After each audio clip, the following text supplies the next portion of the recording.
As an exploration of power and politics, Julius Caesar is arguably unparalleled. Written and performed in 1599, Julius Caesar is one of Shakespeare's 4 Roman plays, which together cover a swathe of ancient Roman history. Now, here's the thing. Shakespeare never let the truth get in the way of a good story. As with his other historically inspired works, Shakespeare's Julius Caesar melds fact, fiction, and legend to create a challenging drama that remains relentlessly relevant to this day. I've come to the University of Melbourne to get to the bottom of what was fact and what was fiction. What really happened? What was history? And what was Shakespeare's artistic license? My name is Emily Edwards. I'm the resident artist in education at Bell Shakespeare, and to help me answer that question, let's meet Professor David McInnes. Hey Emily. David, before we dive into the real history of this play, can you talk me through Shakespeare's plot of Julius Caesar? Absolutely. So when the play opens, Caesar has just returned to Rome, victorious, having defeated Pompey in battle. But a soothsayer in the street accosts him and warns him to beware the Ides of March.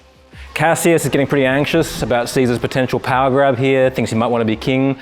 So Cassius persuades Brutus to join a conspiracy to assassinate Caesar. Caesar ignores all the good advice he's given and ventures out in public, and of course by the time he gets to the Senate, he is stabbed in broad daylight. That's only halfway through the play. We don't see Caesar again in the flesh, but we deal with the political consequences of this violence. At Caesar's funeral, Brutus tries to persuade the Romans that it was the right thing to do to kill Caesar and remove him from power, but Antony turns the people against the conspirators with his speech. So Brutus and Cassius flee, riots ensue, and at the Battle of Philippi, things are not going so well for the conspirators. Cassius thinks he's lost the day, so he kills himself. Then they actually do lose the battle, and Brutus kills himself. Wow, so really high-octane political drama there.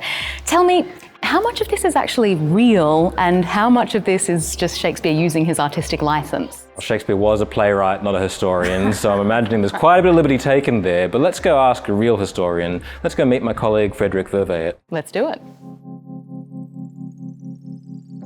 Professor David, Professor Frederick, who was Julius Caesar in real life? Caesar was born in 100 BCE to a very distinguished patrician noble family, but impoverished and somehow lapsed into political obscurity. So he was really determined to make a name for himself in politics, but coming a little bit from an underdog position. But he was certainly aspiring to restore the prestige of his house within the senatorial nobility and to become one of the foremost men in the Roman Republic. Okay, so how does Shakespeare go from this larger-than-life personality and create the character that we meet within the play?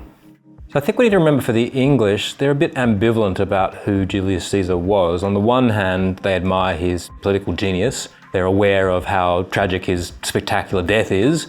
But they're also the country that he tried to invade a couple of times, largely unsuccessfully. So there's a weird mix of attitudes towards the figure of Caesar in the popular imaginary. And I think Shakespeare really takes it up a dial. He really makes the character even more ambiguous.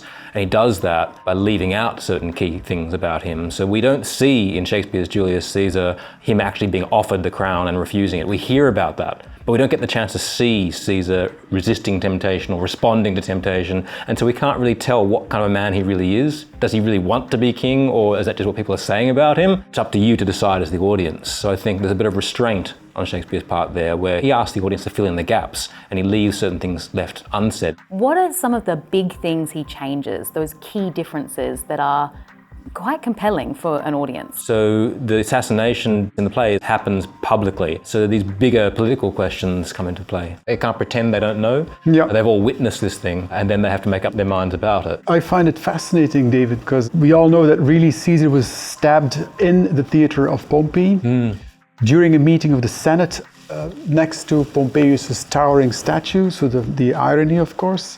But Senate meetings were not open to the public. So the fact that Shakespeare chooses Caesar to be stabbed in a public space, I think that's indicative of the message that he wanted to convey. Because he's interested in other questions about how the mob is going to react. And so we see mob mentality in the second half of the play. We see how easy it is to be whipped up into a frenzy. We see a poor guy called Cinna, who's actually a poet. He says as much, but he's got the same name as one of the conspirators. gets murdered because he's got the same name. We don't care he's Sin of the Pot, we're going to kill him anyway because one of the conspirators was named Sinner. Poor old Sinner. So that's the tipping point for the mob, really, where you see that ruthlessness and then that lack of regard for what's actually the right course of action anymore. How does that compare to the role of the general populace in historical terms? Well, especially in the late Republic, they became very important. Their numbers were tremendous. By the time of Caesar and Pompey, there were roughly living 1 million people in Rome. 320,000 of them were on the grain dole. And interestingly, as people like Pompeius and Caesar accumulate ever more power,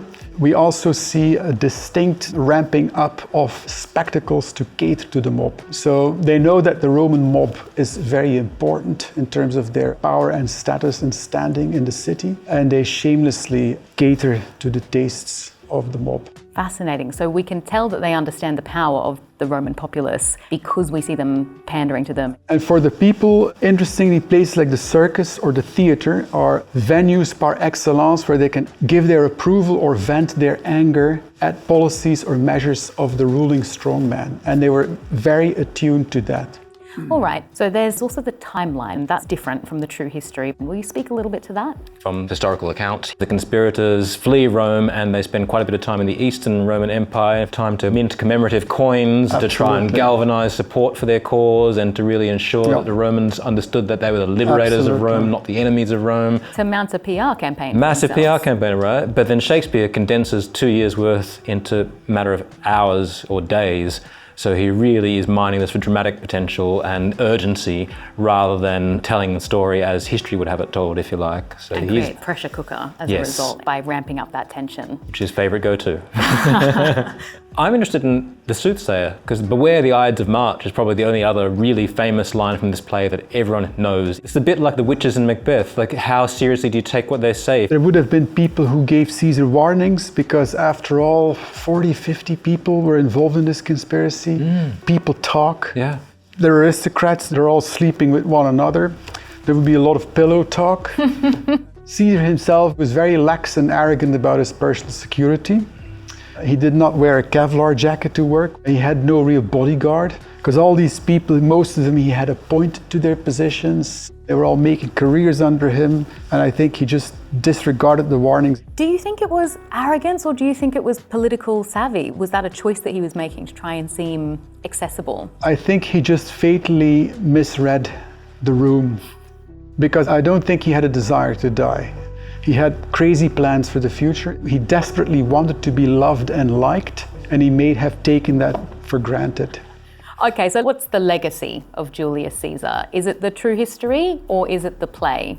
I think the play is part of the legacy, right? Yeah. The play is often the way people get into understanding something about Julius Caesar, I think. And the fun thing about plays is that they're different every time you see them. They're an evolving beast. They're not a static document. And so the afterlife of Shakespeare's Julius Caesar on stage speaks volumes about how our sympathies can change. Yes, and I think Julius Caesar also speaks to that timeless tension between, on the one hand, well, the advantages of having a strong man, things get done, bold reform, no more debates, but then there's always the dark side of authoritarianism. Caesar did not engage in purges, but people disappeared. He did crack down on dissent, so make no mistake, he was a dictator. But seeing him brutally murdered in front of your eyes as an audience member still has an effect. That really plays to your sympathies. You can rationally understand he's not a perfect leader, but then to witness his horrendous murder, it's perfectly possible at the end of Shakespeare's play to come away with very different views to the person next to you about what you've just witnessed and where your sympathies lie. And once an audience gets over the shock that Caesar dies halfway through the